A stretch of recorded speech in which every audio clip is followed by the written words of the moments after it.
separation confirmed. Landing burn. Successful spacecraft separation. Cygnus capture complete.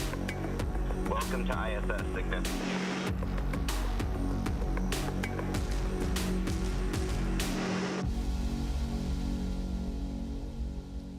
You're looking at a live view of Falcon 9 set to lift off from Space Launch Complex 40 at Cape Canaveral Space Force Station in Florida in just over 17 minutes from now. Today's mission marks SpaceX's 74th mission of 2024 and our 5th mission headed to the International Space Station so far this year, following Crew 8, CRS-30, NG-20, and AX-3. Thanks for tuning in to today's coverage of Northrop Grumman's 21st Commercial Resupply Services mission to the orbiting laboratory.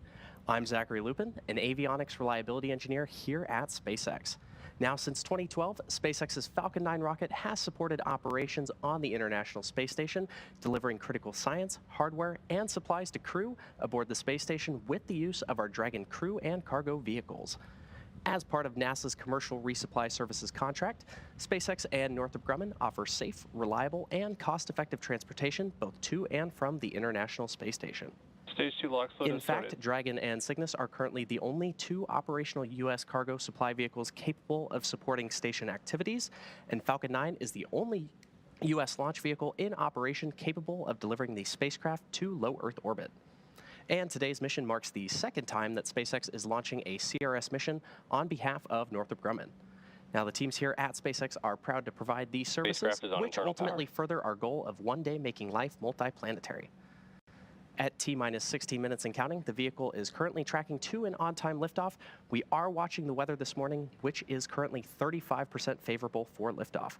Now, if we don't launch today, we have a backup opportunity this Tuesday, August 6th at 10:18 a.m. Eastern Time. Now, as you might imagine, the crew on board the space station is preparing for their upcoming delivery. And for more on those preparations, I'll turn it over to NASA's Courtney Beasley. Courtney? Thank you, Zachary, and good morning to everyone from the International Space Station Flight Control Room here at the Johnson Space Center in Houston, Texas. It's a full house aboard the International Space Station with 9 crew members living and working at the orbital outpost. The Expedition 71 crew, who you see now, are being led by Station Commander Oleg Kononenko. But the focus of attention today on the Falcon 9 launch of the SS Francis R. Dick Scobie Cygnus cargo craft, named after the late commander of the Challenger STS-51L mission. Scobie served as pilot aboard Challenger on STS-41C in April of 1984, which retrieved, repaired, and redeployed the Solar Max science satellite. He was then the commander of the ill-fated Challenger STS-51L mission in 1986. Northrop Grumman's resupply vehicle is poised to deliver roughly 4 tons of science, experiments, and equipment to the orbital outpost. After Cygnus separates from the upper stage of Falcon 9 today, the spacecraft will conduct a series of engine firings to increase its altitude to match that of the International Space Station. That will set it up for the start of joint operations between Northrop Grumman engineers in Dulles, Virginia, and the NASA Flight Control team here in Houston. A launch today will bring Cygnus to the station in the morning hours Tuesday, where NASA astronauts Matt Dominic and Jeanette Epps will be waiting in the cupola, set to use the station's robotic arm to reach out and grapple the spacecraft. That will be installed to the Earth-facing berthing mechanism on the Unity module for a stay of about 5.5 months. But we're counting down to launch as you are, Zachary, so back to you in Hawthorne. Thanks, Courtney. Falcon 9 is a reusable 2-stage rocket designed and manufactured by SpaceX for the reliable and safe transport of people and payloads in Earth orbit and beyond. Now, this year we've launched 73 missions to date, which is on average 1 launch every 3 days. And we're looking to launch up to 148 missions in 2024. And reusability is what makes all of that possible. So with that, let's meet Falcon 9, the first and currently the only orbital class rocket capable of reflight. Starting at the top of the vehicle is the payload fairing, which is a protective shell that encases the payload being sent to space, which today is Cygnus. Made of a carbon composite material and having a 17-foot diameter, the space within the payload fairing is able to comfortably contain your average-sized fire truck. Now, that fairing made up of 2 halves will separate and jettison away from the vehicle, exposing the payload once Falcon 9 reaches space. Now, Cygnus rolled out to the pad on Friday morning after wrapping up the process known as encapsulation earlier this week. This payload fairing was specially customized to accommodate late load operations on the pad, and we'll talk a bit more about those modifications later on in the program. Continuing on down the vehicle, we have the second stage. The second stage is powered by a single Merlin vacuum engine, or MVAC, which is optimized to perform in the vacuum of space. After stage separation, the MVAC will ignite and carry the payload to its final orbit. Now, the Falcon 9's first and second stages are connected via a black inner stage, which houses the MVAC engine and the system that decouples the two stages during stage separation. And below that is the first stage, which is powered by 9 Merlin engines. These 9 Merlin engines provide the initial thrust to lift Falcon 9 off of the ground through the lower, thicker part of the atmosphere. Each of these Merlin 1D engines delivers about 190,000 pounds of thrust at sea level, which gives Falcon 9 a combined 1.7 million pounds of thrust. Now, after stage separation, Stage 1, also called the booster, will return to Earth for recovery and reuse on a future mission. For today's mission, we'll be attempting to land this booster at Landing Zone 1 at Cape Canaveral Space Force Station in Florida. And this mission will mark this booster's 10th launch and landing, having previously flown AX-2, Euclid, AX-3, CRS-30, SES Astra 1P, and 4 Starlink missions. Now, weather continues to be a watch for today's launch from Space Launch Complex 40, and we'll continue providing you updates as the clock ticks closer to T0. For now, let's learn a bit more about the spacecraft delivering roughly 8,200 pounds of science and supplies to the International Space Station.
Now, in order to support Cygnus missions, SpaceX designed a custom fairing and payload transfer truck with a mobile clean room to support late load operations, which happen while the rocket is horizontal and on the pad deck. Late load refers to loading cargo in the final hours before launch and after the spacecraft has already been encapsulated within the payload fairing. Now, with 8 minutes and 24 seconds to go, we can go for launch, and we'll continue to provide updates on the weather as we get closer to T0. For now, let's head back to Courtney for a closer look at the science on today's mission. Yeah, Zachary, we are at the T-minus 8 minutes and counting to the launch of the Falcon 9 rocket and the Northrop Grumman Cygnus cargo craft, which is delivering roughly 4 tons of supplies and science experiments to the International Space Station. Now, science is the prime focus for crews living and working on the station, and today's delivery run aims to observe the development of blood vessels and engineered liver tissue, evaluate liquid and gas flow through porous media, demonstrate the production of many bloodstream and immune stem cells, and much more. Let's take a quick look at the science aboard Cygnus. Northrop Grumman is set to launch its 21st commercial resupply services mission to the International Space Station, carrying science to further NASA's missions to deep space and benefit life on Earth. A packed bed reactor will test how microgravity affects the simultaneous movement of gases and liquids. Results will aid the design of various space systems, including life support systems. Researchers will continue testing a technology to produce stem cells in space, aiming to improve outcomes for patients with certain blood diseases, autoimmune disorders, and cancers. Microscopic organisms will travel to station to provide crucial insights into how spaceflight affects the ability of damaged DNA to repair itself. Demonstrations are educational videos demonstrating STEM topics in space for students on Earth. For this mission, astronauts will use a balloon, a penny, and a hex nut to examine centripetal force. Discover more about all of the science making the journey to the orbiting lab at nasa.gov/ISS-science.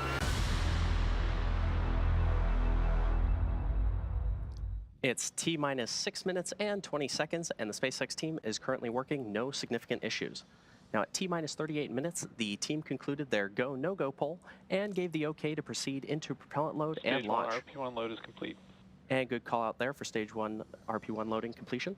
Now, at this point, that RP1 loading is complete on the Falcon 9 second stage and nearly complete on the first stage.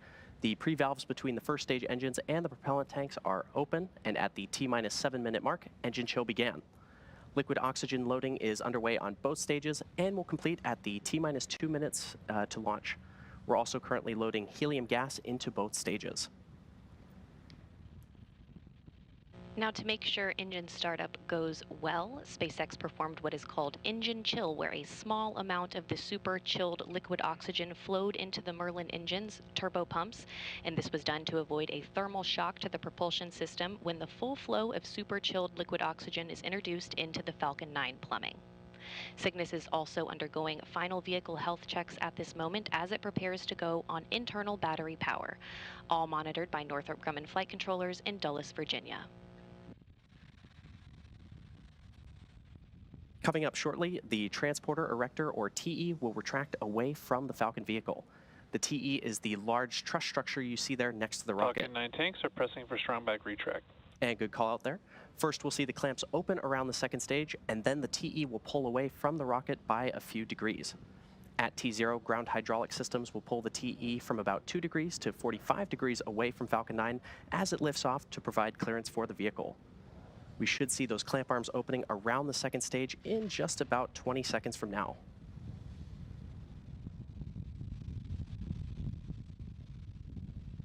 Strong back lower has started. And good call out there. Falcon 9's fuel consists of both a propellant and an oxidizer. For our Falcon vehicles, we use a refined kerosene called Rocket Propellant 1, or RP1, and liquid oxygen, or LOX. And there you can see those clamp arms opening around the Falcon 9 second stage. We'll then start to see the strong back recline away from the vehicle.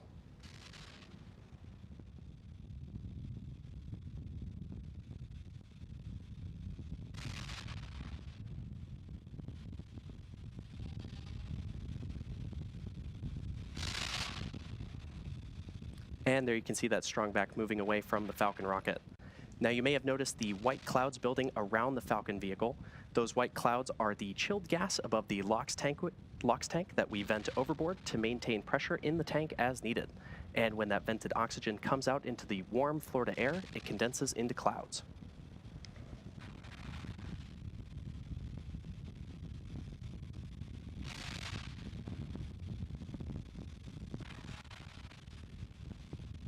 Now, as I mentioned earlier today, the booster supporting today's mission is flying for its 10th time, and a key indicator of this flight history is the soot that you might just be able to make out on the skin of the vehicle there. This soot comes from the carbon-based fuel of the rocket that gets deposited onto the body of the vehicle during re-entry through the Earth's atmosphere.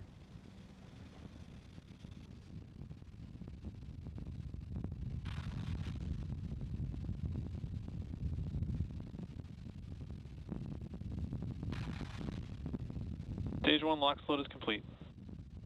And good call out there that Stage 1 LOX loading is now complete on the Falcon 9 first stage.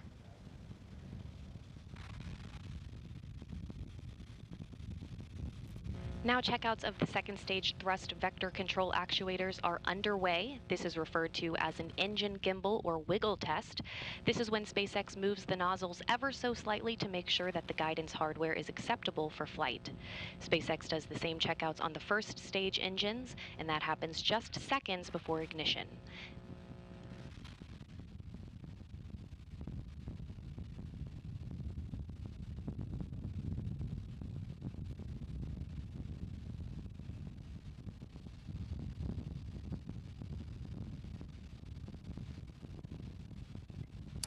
Now we should be hearing a call out. Stage 2 LOX load is complete. And there's that call out right there for Stage 2 LOX loading completion.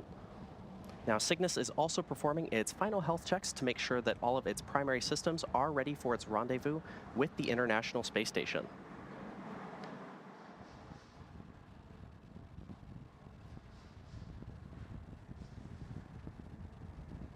And as I mentioned earlier, those white clouds you see around the vehicle are complete. Gas launch closeouts has started. Good call out there. Those white clouds are completely normal and are just the chilled gas above the LOX tank that we vent overboard to maintain pressure in the tank as needed. Now coming up in about 15 seconds from now, we should hear the call out that Falcon 9 will be in startup, which will mean that the rocket's launch computers will have taken over the count.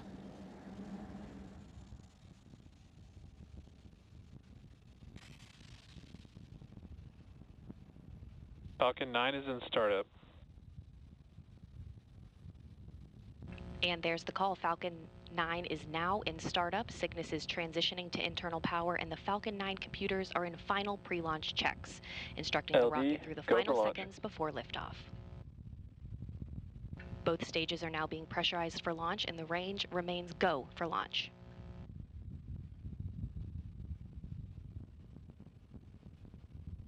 T-minus 30 seconds.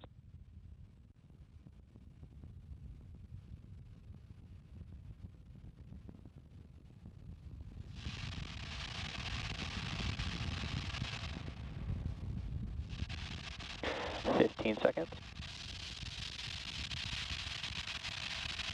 T-minus 10, 9, 8, 7, 6, 5, 4, 3, 2, 1, ignition, engines full power, and liftoff of Falcon 9. Go SpaceX, go Cygnus, NG-21.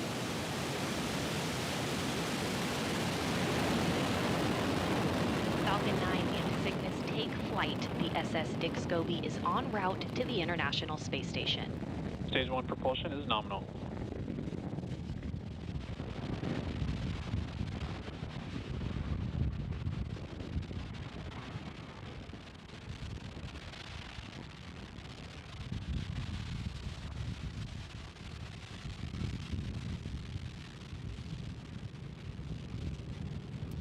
As you saw, successful liftoff from Space Launch Complex 40. Power and telemetry nominal. Good call out there. Coming up in just about 20 seconds from now, we should hear a call out for max Q. The vehicle passes through max Q, or the point of maximum aerodynamic pressure, when the increasing speed of Falcon and the decreasing air density combine to create Falcon 9 is supersonic. Combine to create maximum aerodynamic pressure. And good call out there.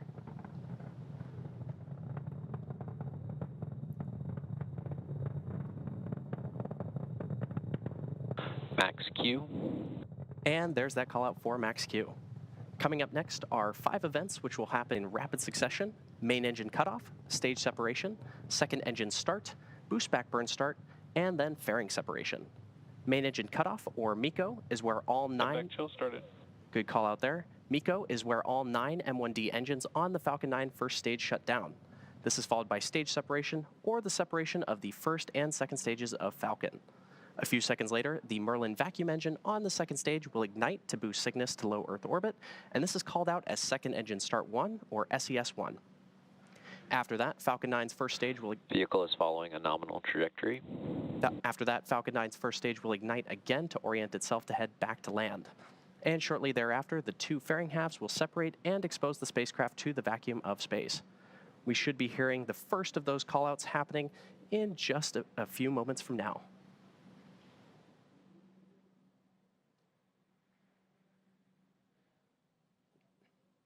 Main engine cutoff. Stage separation confirmed. MVAC ignition. Stage 1 boost back startup.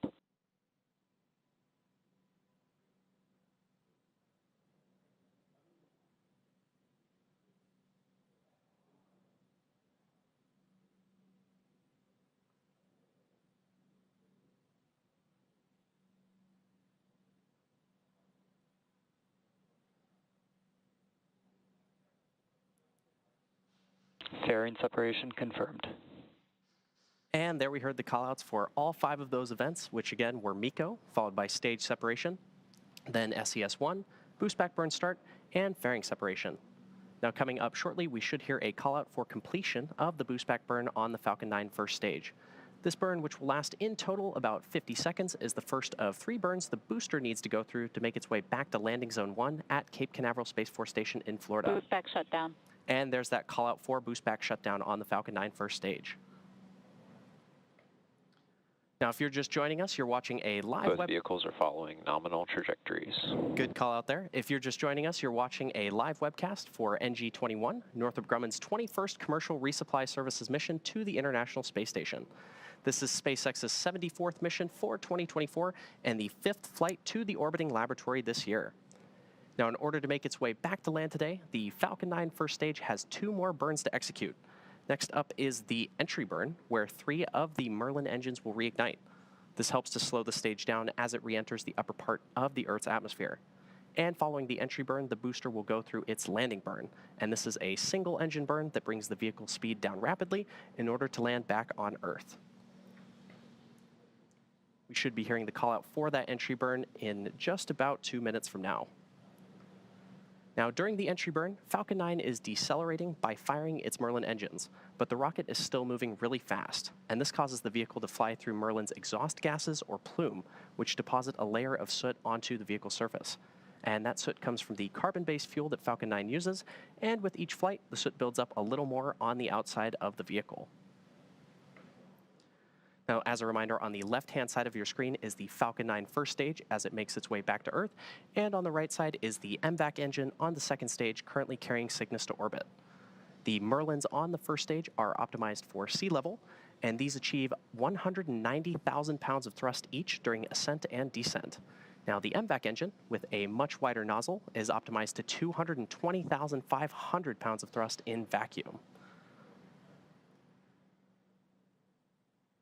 You may have also noticed on the left-hand side of your screen, Falcon 9 is equipped with 4 hypersonic grid fins, which are positioned near the top of the first stage. And stage 1 is using nothing but grid fins for steering as it returns to Earth. They orient the rocket during re-entry and guide it during its descent back to Earth.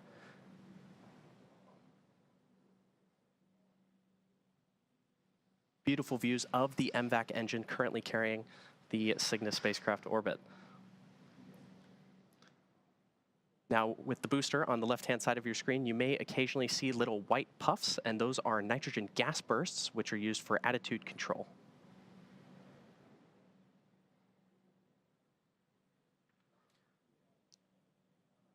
We should be hearing that call out for the entry burn of the Falcon 9 first stage in just about 10 seconds from now. Now, both vehicles continue to follow nominal trajectories. Good call out there. Now, that entry burn will be for the first stage, which is on the left-hand side of your screen.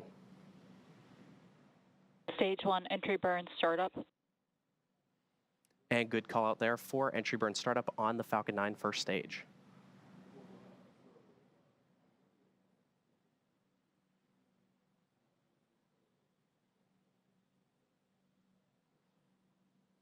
Stage 1 entry burn shutdown. And there's that call. Stage 1 FTS has safed. And there's that call out for entry burn shutdown on the Falcon 9 first stage. Now, the first stage is also equipped with 4 landing legs made of state-of-the-art carbon fiber with aluminum honeycomb. Placed symmetrically around the base of the rocket, they deploy just prior to landing. If successful, this will be the 10th time that we've recovered this particular booster and the 335th time that we've recovered. Both vehicles continue to follow nominal trajectories.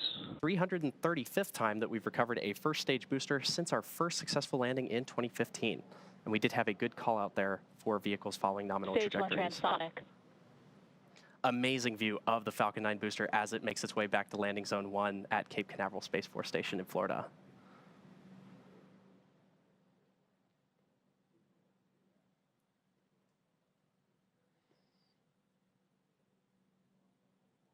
Stage 1 landing burn.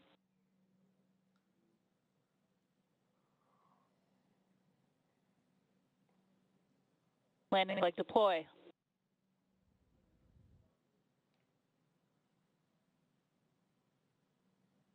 Stage 1 landing confirmed.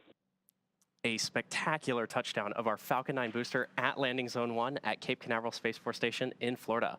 Now again, this booster just completed its 10th flight and the 335th successful Stage 2 landing. has entered terminal guidance. 335th successful landing. Stage 2 FTS has safed. For an orbital class rocket, including both Falcon 9 and Falcon Heavy missions, and good callouts there on the nets. Now coming up at around the 8.5-minute mark, we should hear a call out for second engine cutoff 1 or SECO 1, which is when the MVAC engine on the second stage shuts down. And that'll conclude the roughly 6-minute burn by this engine needed to get Cygnus into the proper orbit for eventually intercepting the International Space Station. We should hear that call out in just a couple moments. MVAC shutdown. And there's that call out for the MVAC shutdown on the Falcon 9 second stage. We're now waiting for confirmation of good orbit. Nominal orbit insertion. And there's that call out for nominal orbital insertion. At T+9 minutes into the mission, and the second stage has one last major task, commanding separation of the Cygnus spacecraft just a few minutes from now. Now, for those of you just tuning in, you're watching a live webcast for NG-21, Northrop Grumman's 21st commercial resupply services mission to the International Space Station. This is SpaceX's 74th mission for 2024 and the 5th flight to the International Space Station this year. And for those of you following along, you'll know that Cygnus will be joining the Crew 8 SpaceX Dragon spacecraft, which docked with the space station earlier this year in March. Now, both Northrop Grumman and SpaceX have a long history of supporting the International Space Station with cargo missions like today's. SpaceX's first commercial resupply services, or CRS mission, CRS-1, launched in 2012 and made history by restoring America's capability to deliver and return cargo to the station. The Cygnus spacecraft has been visiting the ISS since 2013, and the first Cygnus CRS mission, Orb-1, launched in 2014. Cygnus has since then delivered more than 138,000 pounds of equipment, science experiments, and supplies to sustain the ISS astronauts under NASA's commercial resupply services contracts. Now, the most recent cargo resupply mission was SpaceX's CRS-30 mission on March 21st, 2024, delivering 6,262 pounds of scientific research, crew supplies, and hardware to the orbiting laboratory. Dragon later returned to Earth with 3,961 pounds of cargo. The CRS partnership has helped build a strong American commercial space industry that will soon take us to destinations beyond low Earth orbit. In fact, these missions are providing critical learnings that will help us develop a human presence on the Moon and Mars, which will require a steady supply of cargo missions to grow and thrive.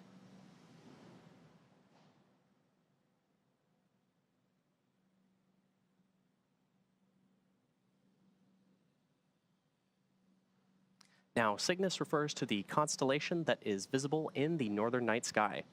It's Northrop Grumman's tradition to name each Cygnus spacecraft in honor of an individual who has made substantial contributions to human spaceflight.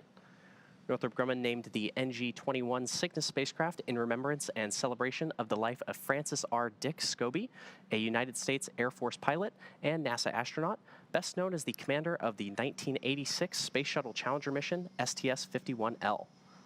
Now, shortly after launch, the vehicle experienced a fatal disaster, and he lost his life along with 6 other crew members. Scobie was an astronaut, pilot, and engineer who commanded the 1986 Challenger mission. In 1966, he obtained his U.S. Air Force pilot wings, and shortly after, served a tour of duty in Vietnam. When he returned, he was selected to attend the U.S. Air Force Aerospace Research Pilot School at Edwards Air Force Base in California. And over the next several years, he served as a test pilot, logging more than 6,500 hours of flying time in 45 different types of aircraft. In 1978, Scobie was selected into NASA's astronaut candidate class, completing training in August of 1979. Now, in addition to his astronaut role, Scobie was an instructor pilot on the NASA Boeing 747 shuttle carrier airplane. In 1984, he was selected to fly as pilot of the STS-41C mission, during which Scobie logged 168 hours in space. And then in 1986, served as commander of the Challenger spacecraft. Scobie was posthumously awarded the Congressional Space Medal of Honor in 2004 by President George W. Bush for meritorious and dedicated service to the nation and his pioneering contributions to human spaceflight. Commander Scobie is memorialized all over the country, including at an exhibit at the National Medal of Honor Heritage Center and at Arlington National Cemetery, where the 7 Challenger crew members are honored for their incredible courage.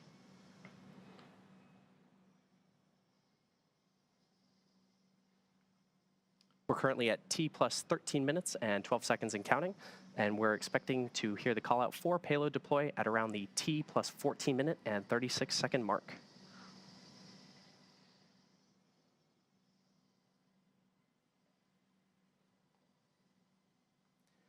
As a reminder, this is SpaceX's 5th mission headed to the International Space Station so far this year, following Crew 8, CRS-30, NG-20, and AX-3.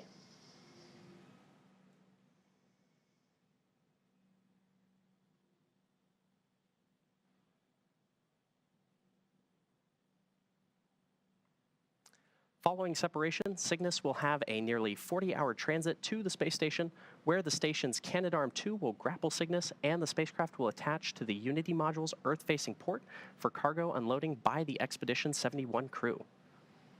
We should be hearing that call out for payload deployment in just about 25 seconds from now.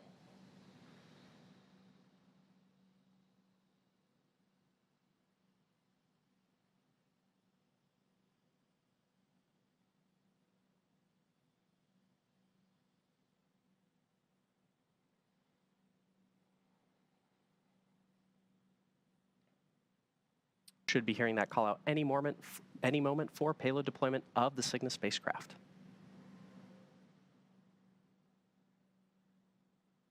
Cygnus deploy confirmed. And there you have it, a successful spacecraft separation. The Cygnus spacecraft is now on its way to the International Space Station, and as mentioned, is expected to arrive about 40 hours from now. And with successful separation, that's going to do it for me here in Hawthorne.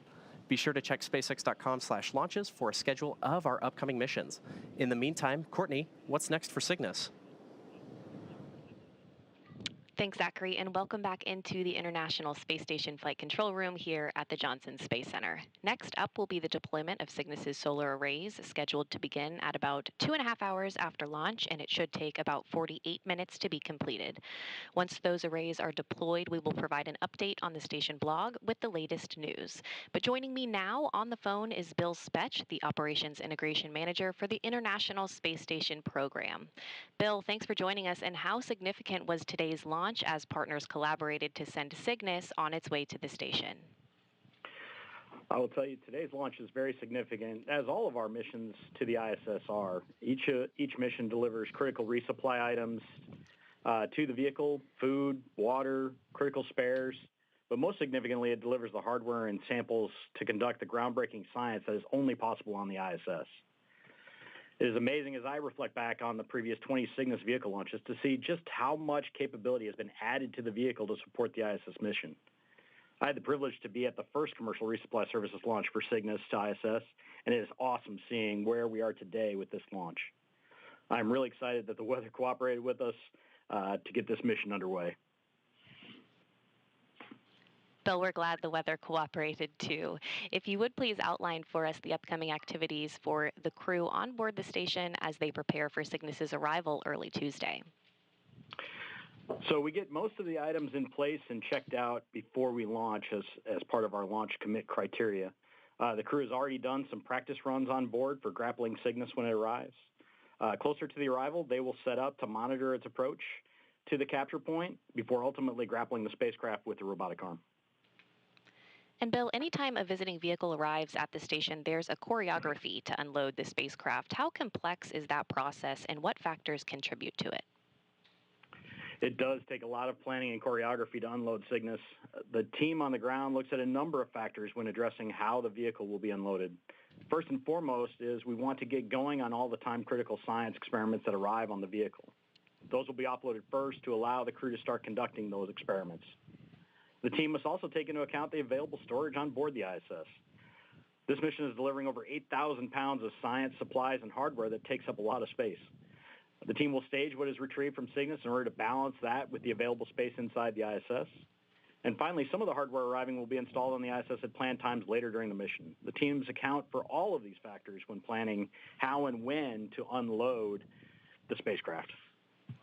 All right, Bill Spetch, the Operations Integration Manager for the International Space Station program. Thanks for joining us today. Thank you. And with that, we will wrap up our launch coverage of Northrop Grumman's 21st Commercial Resupply Services mission. Cygnus is now on course to be captured at about 2:10 a.m. Central Time, 3:10 a.m. Eastern Time, Tuesday morning. Live coverage of rendezvous and capture will begin at 12:30 a.m. Central Time, 1:30 a.m. Eastern Time, followed by coverage of Cygnus's installation to the station at 3:30 a.m. Central Time and 4:30 a.m. Eastern. In the meantime, you can learn even more about the mission on the web at nasa.gov/commercial resupply. Thanks for joining us today, and we'll see you back here on Tuesday morning.